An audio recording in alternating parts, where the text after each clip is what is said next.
Hey guys, just thought I'd record a bit of a spur of the moment video today talking about Gonna Hate PC. There was just an update today. It's kind of an intermediate patch. We haven't got a new version date yet, but we have a new version number. It adds a few more aircraft into the game, beefs up the effects a little, and a few little fixes and tweaks on top of that. But that's not what I want to talk about here, actually. What I want to address here is something that kind of came up during the recent interview / discussion that Enigma of Enigma's Cold War fame from DCS did with the Gonna Hate PC team. If you haven't checked that out yet, I strongly recommend it. It is excellent. Not only do they talk about the development of the game itself, but also some more overarching theories when it comes to not theories, I guess, topics when it comes to simulator gameplay, as well as some of the sort of projected developments that might hopefully come in that field in the future. If there's any background noise getting picked up by the microphone, I'll have to apologize for that. It is kind of summer here, so my air conditioner's been running non-stop for a couple days, and the mic usually does pick that up, so apologies if that does come through. Hopefully it's not too annoying. So what do I want to talk about here? Why am I recording a video? Well, something that was touched on quite heavily, actually, in that interview, and also something that's been a sort of ongoing theme in discussion about the game on its own Steam page, in the discussion there, in YouTube comment sections, in other Discords, basically wherever the topic of the game comes up. The idea of fidelity and what that actually means. To different people, it can mean different things, and this is coming from me, a DCS player. I am the kind of person who will, and I have had this discussion with Harry of the Gonna Hate PC team multiple times, I'm the kind of person who does like being able to click whatever switch in the cockpit. In my case, it's because I usually know where the switches are in the aircraft's cockpit, but I can't remember what I bound them to. So for me, actually visually being able to look at the switch and click it is a lot easier than having to remember some esoteric binding. While that's, the opposite of the case for most people, I would imagine. There are some functions, particularly with something as complex as a Cold War or modern aircraft, which you kind of can't really get across through binds. Most of them aren't immediately combat critical or essential in normal flight, but some of them can be, or they can be leveraged in a useful way, not an exploitative way, but in a useful way. They're sort of ancillary systems of the aircraft that have an actual legitimate real world use to, maybe funnel performance into one area or other, or something of the sort. So bear that in mind. I'm coming from the perspective of somebody who likes that in a sim. I'm coming from the perspective of somebody who was over the moon about tank interiors being modeled in Red Orchestra 2, and then absolutely soul-crushed when I found out that I couldn't actually get out of the tank on foot and climb on top of the turret and stand on it to look over the top of a building like I used to in Red Orchestra 1. And also being able to see damage inflicted around the inside of the tank was equal parts cool and traumatic. So I'm very much in the camp that I like that, and if at all possible, I think that should be a thing. But this is Gonna Hate PC we're talking about. This is not a AAA studio. This is not a military contract for a simulator that gets God knows how many millions of taxpayer dollars poured into it from the defense budget. This is, as Josh described it earlier when we were talking, this is 4 guys in a trench coat. In fact, it's almost literally 4 guys in a trench coat, because I think their full-time team is like 3 or 4 of them at this point. It is a very, very small team working with very limited resources. As covered in that interview with Enigma, they essentially got enough out of the game going up on Steam in early access that they can now fund development of their roadmap. So everything you see on their development roadmap, they can now afford to do that. this is very much kind of a shoestring budget operation as far as gaming goes. Like any indie game, really. People need to manage their expectations. This is not Gaijin, who make, like, probably more money than Gazprom at this point. Like, they don't have those kind of resources. This isn't a studio with 100 devs working day in, day out. They're not crunching. Like, this is a couple of guys with a lot of industry experience, but, only a couple guys worth of time. And so, again, we need to manage our expectations. Would it be cool to have the entire interior of the tank modelled a la Steel Beasts, or, for the truly ascended among us, a la Steel Armour Blaze of War? Yeah, it would be, undoubtedly. If they could do that, if there was room in the budget for that, if it didn't take up development time more importantly used elsewhere, I would absolutely say it should happen. But it does. To model interiors of tanks would require research to make sure they actually get it right.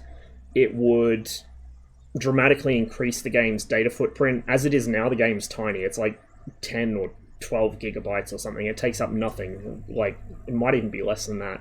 Think about it. Your average modern first-person shooter, not even like Call of Duty level of graphical fidelity, is typically like 30 or 40 gigabytes. This game is tiny. It's very lightweight, and it needs to be, because when they try and make larger scenarios of company plus on company plus scale, like battalions and companies going at it, or even maybe one day, in my dreams, an actual Soviet regimental force, maybe, I want to believe. The more lightweight the game, the better, because all of that's going to add up, and all of it's going to cause your system to chug. And this is mostly a CPU-heavy game. It's simulating a lot under the hood. We'll come back to that in a little while. But graphically speaking, it's quite lightweight. So you're going to automatically, dramatically increase the size of your data footprint. When it comes to data size, textures are usually the worst offender, followed by sounds.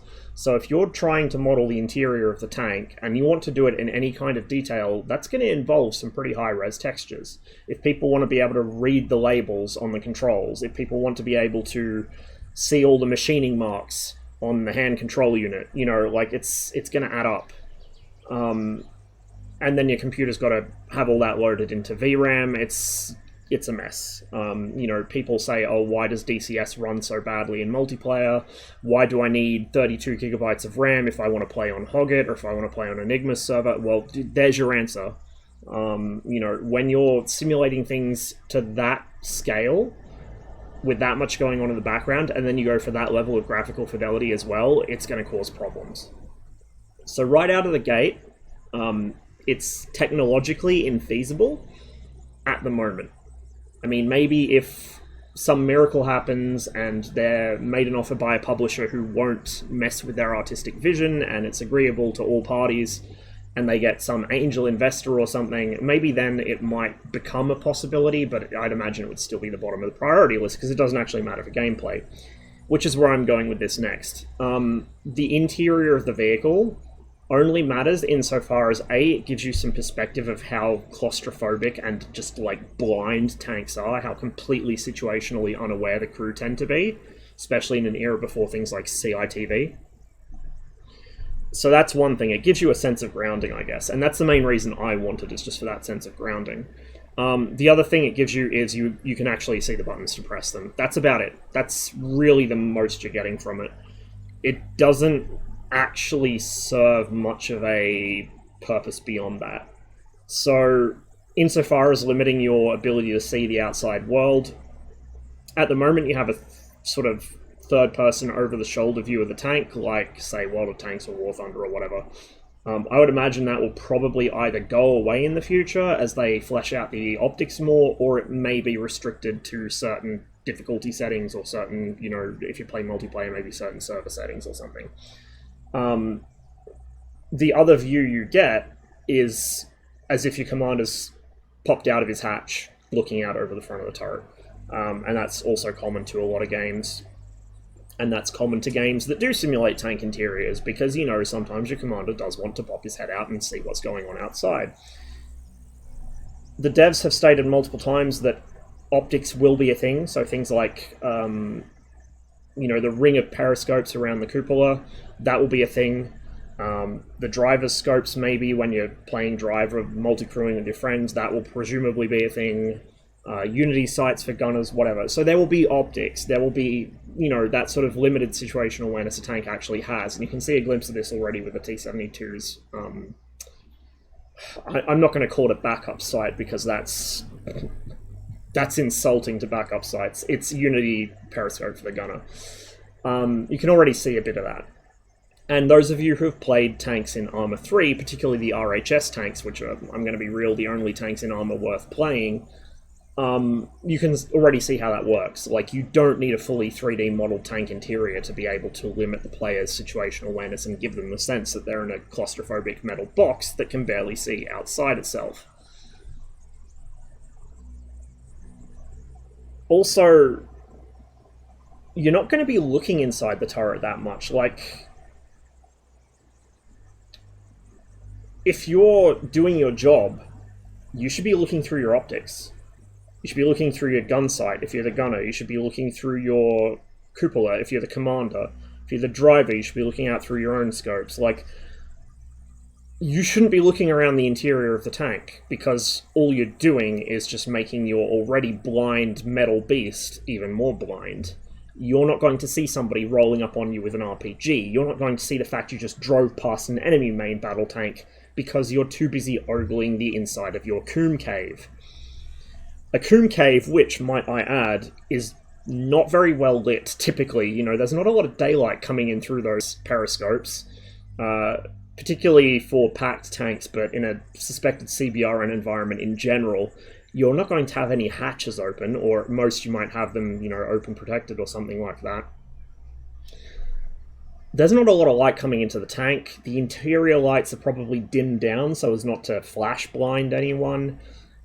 It's dark, it's cramped, like, there's not a lot to see, and really, you shouldn't be looking at it. So, from the perspective of gameplay, you're not really gaining anything by having a full interior, besides just that little bit of immersion and that little bit of trouser shitting when the guy next to you gets blown into pieces by an incoming Sabo and plastered around the inside of the turret. Further to that, and speaking more broadly, let's talk about actual simulation versus aesthetic simulation, because this is something that's really important. Aesthetic simulation is something that some games do. I'm not going to name anyone, but that there might be a particular game that has some relation to, I don't know, a family of mollusk that lives in a hardened, calcified shell. They've recently added a feature to their game involving tanks where when you kill somebody, you get a cool little... Well, this has been a feature forever, but you have a kill cam, essentially. You see what happened to their vehicle. It's like the after-action reporting Gunner Heat PC or Steel Beasts, but it plays out in sort of a slow-mo cam to show you where the exact path that every piece of spool or whatever takes. Yeah, whatever. Cool feature. But they've recently added an extra feature to it, which pretty much just is taking the aesthetics of an ANSYS armor simulation like you'd get from Damien or some of the other channels on YouTube who do that stuff, who are well worth subscribing to, by the way, guys. If you're interested in this, it mimics the aesthetics of that to make it seem like there's something more advanced going on under the hood. Now, I don't think I should have to tell people this, but the Snail game is not simulating each individual hit to an actual armor simulation, run it through ANSYS, let it render for 50 hours kind of level. That's not happening. That's not real. It's a visual effect to make you think that's happening, to make it feel authentic. And this is something that game does very well, and that some other games do very well, is they don't simulate things, but they will make it appear that they're simulating things. And it's immersive. I'm not going to say it's a bad thing. It's immersive. It makes you feel like you're, doing the thing. That's perfectly fine. It's perfectly legit. But it gives people the wrong idea. They get the idea that there's more simulation happening there than there actually is. And what's more, when you have a game come along like Gunner Heat PC, which doesn't go to any particular troubles to show you fancy visual effects or to kind of waste dev time on little trinkets like that, people actually underestimate the amount of simulation going on.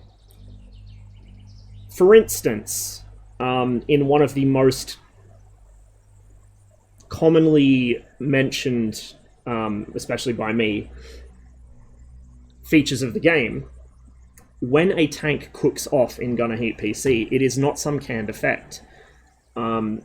It's actually calculating how much oxygen is available to the fire. You know, once the rounds themselves have deflagrated, because obviously they've got their own oxidizer in them. That's kind of how propellant works. It's self-oxidizing. But once that's gone, the fire needs something to sustain it. How much air does it have access to? Are the hatches open? How many penetration holes does the tank have in it? That's why sometimes when you hit a tank in Gunner Heat PC and it brews up, you will see fire coming out of the exact place you just hit it. Is because the fire has nowhere else to go as it hungrily sucks for air, and it will come out the hole that the round went in. This is also why sometimes tanks will throw their turrets and sometimes they won't. If the hatches are all open, there's plenty of air to get into the fire and plenty of, you know, open surface area for pressure to get out without having to, you know, force its way out, then the turret won't pop. The tank will just kind of flare up and then smolder. If the hatches are closed, there's no easy way for the pressure to get out of the tank. The pressure will do what pressure does. It will find the shortest, easiest route out of the tank, which is usually throwing the turret in the air. That's actually simulated. It is not a canned effect. It is simulating that uniquely for each tank that brews up. So if you're wondering why the game tends to chug a bit, even though you've got a pretty beastly PC, and even though you've got your graphics settings turned down, it's because it's not the graphics, it's the CPU. The game is simulating quite a lot, and it's difficult to get game engines to do that on a large scale because the people that program game engines don't expect anyone to do stuff like this. You know, they really don't expect anyone to be insane enough to do this kind of stuff. So that's one little thing that's going on under the hood. Every cook-off is uniquely simulated. But there's other things going on under the hood. For instance, recently I began to notice that not only did the thermals look a bit different, you know, obviously because they were updated recently to make them realistically shitty, but certain missions at certain times of day in certain weather conditions might look different through the thermal optics. Sometimes the background would have no contrast at all. It would be cold and dark, and tanks would stand out like a sore thumb. Sometimes there was a lot of contrast. I could make out individual trees and bushes, even out to a long range, because they were all quite warm, and I was having an absolute pig of a time spotting sometimes even tanks, let alone ATGMs, hiding in bushes. That's not a coincidence. The thermals are not just a texture that's applied to a model like they are in most games. The thermals are actually based on a variety of factors. The atmosphere is simulated, which might be something to watch out for if there's a theater added to the game in its future involving extremely hot or cold temperatures, just saying. But also, it affects what you see through the thermals. So sometimes if it's cold and it's maybe a bit foggy or something, you know, there's a lot of dampness in the air, you're not going to see a lot of contrast. If it's a hot day, there's not much cloud cover, the ground's been heated up all day and it's kind of late in the afternoon, you're going to get a lot of contrast through the thermals. The tanks themselves still stick out a little more than they should because, you know, it's early development. They probably haven't finished all of the aspects of how it calculates heat signatures for things. But I couldn't help but notice this patch, as they added the MERDC paint schemes back in for the M60 and the M113, the M60A3, which used to be uniformly very bright on thermals, you know, it's not anymore. It's not. Its tracks are still very bright when it's moving, but the tank itself is quite a bit darker. You no longer think that you're about to get a no-knock raid. So there's more going on under the hood than there might appear to be at first. And that's sort of the general theme with Gunner Heat PC right across the board. I was reading through the Steam community discussion for the game earlier on its Steam page, and somebody asked, when will overpressure be modelled? Well, it is. It has been for a while. It wasn't at first, even when people thought it had been. It wasn't quite at first, but now it is. And you can actually see that as near misses with heat rounds, for instance, will kill exposed, say, M113 gunners or tow gunners. It has to be a very near miss, because overpressure is nowhere near as powerful as people think it is. It reduces overdistance by an inverse square law, so it's dramatically overestimated by most people. However, it does exist, and it does exist in the game too. And you'll see this from penetrating hits by things like time-fused HE rounds, which is to say basically all of the ones in the game at the moment. You'll see it from heat rounds that penetrate or that land right next to an exposed crew member. Overpressure exists. What's more, I've had T-72s lose their crew because an artillery round landed basically right in front of my tank as I was driving, and it went off pretty much under the floor. It didn't actually send any spall into the troop compartment, or into the crew compartment rather, but it did kill the crew because I guess it found just enough of a gap in the armor that it could do that, you know. If you have enough pressure and a thin enough piece of armor or a hole in it somewhere, like an open hatch or something of the sort, it will find its way in. It's modelled. Well, what was the other question? When is spalling going to be modelled? Spalling is modelled. If you hit a 113 or a Bradley with an HE round, particularly a 125 HE round, a 30F26, you will sometimes see in the after-action report that even though the round detonates on the exterior of the vehicle, it will send some fragments directly along the path that the projectile was travelling on the inside of the armor plate. It hasn't penetrated the armor plate, it's smashed off some fragments on the inside and has spalled the inside of the plate. It's simulated. It has been for a while. I think it's more noticeable now. They must have tweaked something, but it is definitely there. Like, a lot of this stuff is simulated. The lack of shoulder fusing on these older heat rounds that we have in the game, that's simulated. People say, oh, well, why are my heat rounds not penetrating this BMP? It's because the upper front plate of a BMP is so sharply angled that you're probably hitting it with the shoulder of the heat round, and it's just crushing the round into the armor without detonating it. There is so much more modelled in this sim than meets the eye, but because none of it's advertised in, 50-meter tall neon flashing lights, or fancy YouTube trailers every time there's a patch, or cool little picture-in-picture, look at us, we're going to pretend we're doing some advanced engineering kind of simulation here in our real-time game. Because it doesn't do that, people just assume it isn't happening. It is absolutely happening under the hood. The game models mutation. That has been known for a long time. It's just not widely publicly stated outside of the GHPC Discord or dev streams, because people either don't know what it is to begin with, or it's not visible to them, because why would it be? They're not watching their sabers fly out the barrel at the lowest timescale usually. They're not going to see it.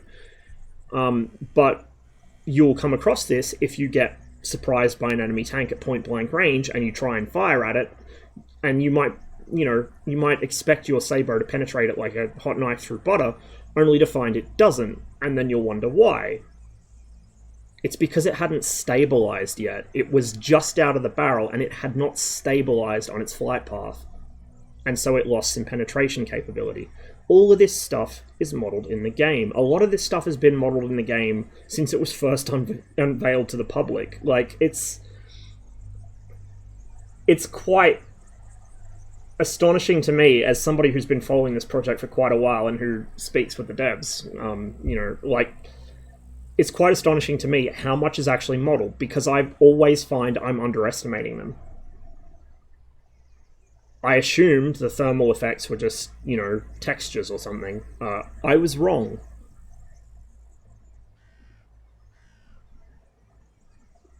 But that's, I guess, my little rant for today is just because it doesn't tell you it's simulating it, just because it doesn't show you in a really obvious, dare I say, unrealistic kind of way that it's simulating something, doesn't mean it's not happening under the hood. And just because something doesn't have the interiors of every vehicle modeled in stunning 4K Ultra HD, it doesn't mean that there's not advanced calculation going in the vehicle's fire control system, for example, or the vehicle's movement. In the interview with Enigma, I remember Josh actually brought up an example of somebody saying the physics system in the game wasn't good, and it wasn't anything to do with the ballistics, it wasn't anything to do with the way the vehicles drove necessarily, although I think there are probably still some improvements to happen there. It's complicated. You're not actually driving the tank, the AI is driving the tank, and you're telling the AI what to do, and as we know, the AI is a little bit, difficult to wrangle sometimes. It's very work in progress. But anyway, it wasn't anything to do with the usual suspects. It was, and I wish I could remember what the exact example was, but it was something so esoteric. It was one of those things that just doesn't matter. It doesn't affect anything. It's visual. Oh, no, I remember what it was now. It was mud. It was track ruts in the ground. Because the tanks weren't leaving, I don't know, parallax mapped 3D track ruts in the ground or something, or because the game doesn't have spin tires or mud runner level ground deformation. And as Josh pointed out, those games are built, literally the entire game is built around that mechanic from the ground up. Because it doesn't have that, the physics are bad. It's superficial. This is some deep lore. Way back in the day, Harry was discussing how to review games in a short format, and he invented this thing. It was called the wank jank field triangle, and it was a triangle, and in each corner of the triangle you had a property. One corner was wank, one corner was jank, and one corner was feel. Some of you may already have figured out where this is going. For those of you that need it broken down, that's okay. Wank is overproduction, it's aesthetic, it's marketing. Wank would be, like, Call of Duty would be all the way over in the wank corner. Like, it would literally dwell in that corner. War Thunder would be probably about halfway between wank and jank. Stalker would be somewhere between jank and feel, as would DCS. Well, actually, no, DCS would probably be pretty much smack bang in the middle, to be honest. DCS has got a lot of wank in it. But anyway, you get the point. Wank is just aesthetics for aesthetics' sake, doesn't actually contribute anything to the game. Jank is the game is a janky piece of shit, and or developed in Eastern Europe. And feel is the soul of the game. It's what brings you back to it. It's what gives you the feel, the experience of the game. It's what immerses you.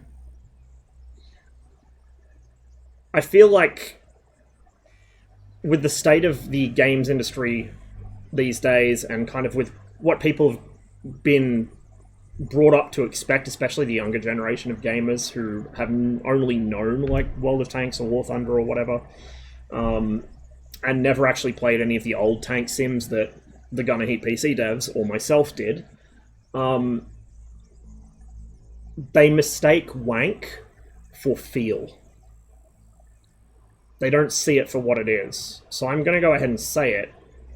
This game has pretty much no wank. This game is almost like it has anti-wank, because they do not waste dev time on things that don't need to be there. Yeah, it has great visual effects for when tanks brew up and stuff, but that's because the effects guy is just sitting there like doing some magic, and then the devs see it and go, okay, we can fold this into the next patch. It's not really taking away from anything important because the effects guy is going to be doing effects stuff. You can't have the effects guy programming a fire control computer or building a terrain.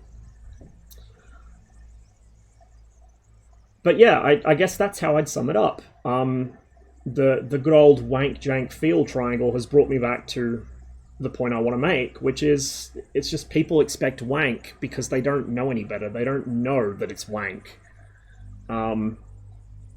They've kind of formed this idea in their heads that if something looks like it's a simulator, it probably is a simulator. And if something doesn't hit all those kind of bingo squares of what they expect a simulator to look like, having only been exposed to essentially arcade games that hijack the aesthetics of simulation, if a game doesn't hit on those, then it's not a real simulator. And I've seen plenty of people drawing direct comparisons between the fidelity of Gunner Heat PC and World of Tanks even, let alone War Thunder.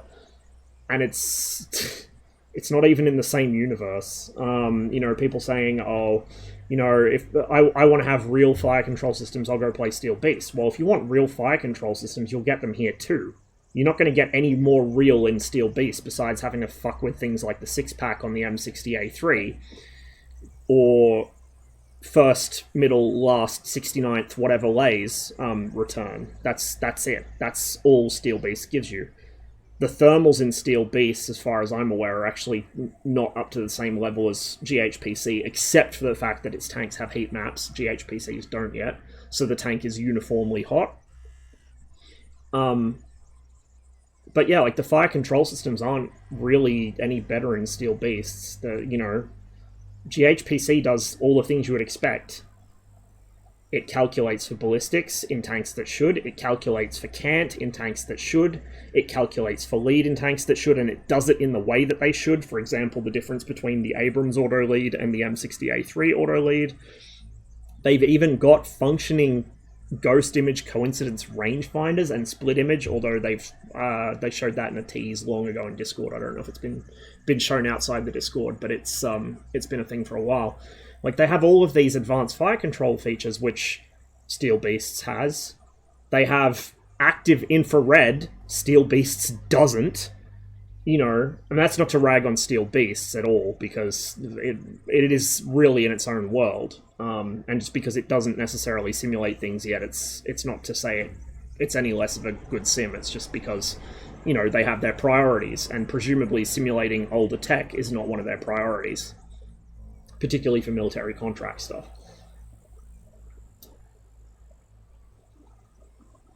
So yeah, if you want fire control system fidelity, there's nothing really to choose. Do you want to be looking around the inside of the tank and studying a manual to know which button to press? Play Steel Beasts. Do you want to jump into a fight and just have a unified control system, and so all you have to do is understand how the tank is doing what it does and why, and not which button to press, or which arcane incantation to sing while spinning 3 times in your cupola?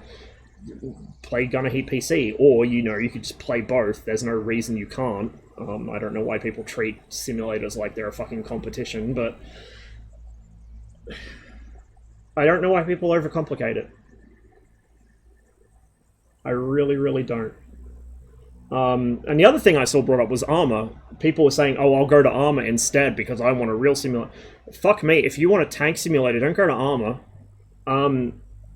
The best simulated armored fighting vehicles in Armour 3, the RHS tanks, they attempt to do fire control systems, and given what they're working with, namely Armour 3, they did a really impressive job. Like, they didn't nail it exactly, because I don't know if you even can with Armour, without rebuilding the engine from scratch, or getting, like, actual full-on developer access like Ironfront did. I don't know if you can, but like they put in a valiant effort, and it's pretty good for what it is, but it's still armor, it's still janky, it's still limited by the limitations of the platform and publicly available, development tools. I'm not going to go out here and say RHS tanks in armor have superior fire control to these in Gunner Heat PC, because they don't. Damage models, I know RHS works to improve them. I know that Armour had its tanks DLC, which made them not use a fucking hit point system anymore, at least not that I... Well, you know what? They probably still do. If you want to truly be red-pilled on Armour, for the longest time, Armour just used hit points for vehicles, and it would use a different amount of hit points for front, sides, and rear, and that was how it calculated damage. And that's also why if you ride a push bike in Armour 2 and you crash into a tree, your push bike explodes as if it's got 20 pounds of TNT strapped to it, because the vehicle hits 0 hit points and just blows up. So Armour's not the place to go if you want that simulation. The RHS tanks don't have interiors either. Not a single one of them has an interior as far as I'm aware. Certainly not last time I used any of them. There are other mod tanks that have interiors of varying quality. None of them really up to the level of RHS. And the default Armour 3 vehicles did have interiors added as part of the Tanks DLC, I believe. But they're still default Armour 3 vehicles. There's no, like, what simulation, what fidelity? There isn't any. Aside from the fact that they're, near future vehicles, so it's all abstracted and kind of hand-waved anyway. So yeah, like, I don't know. I guess I just got a bee up my ass telling me I had to make a video discussing this in more detail, because it's something that people just seem to really struggle to grasp. Just because a game doesn't explicitly tell you it's doing something, it doesn't mean that the thing isn't being done.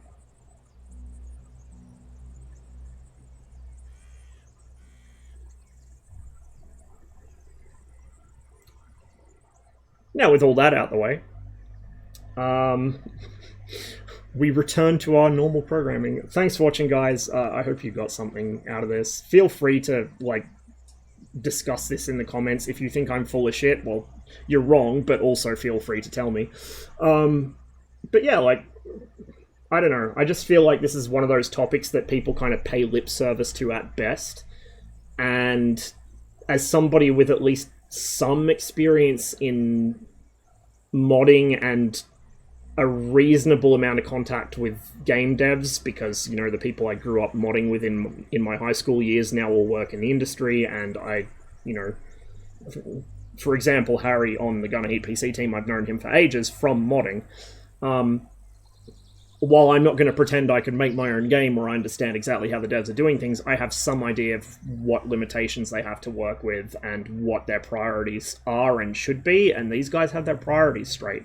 It is more important to do the things they're doing than to, put in some fancy soy jack pointing feature that convinces the normies that don't know any better that, oh yes, you are simulating this thing that the game has been simulating since day one.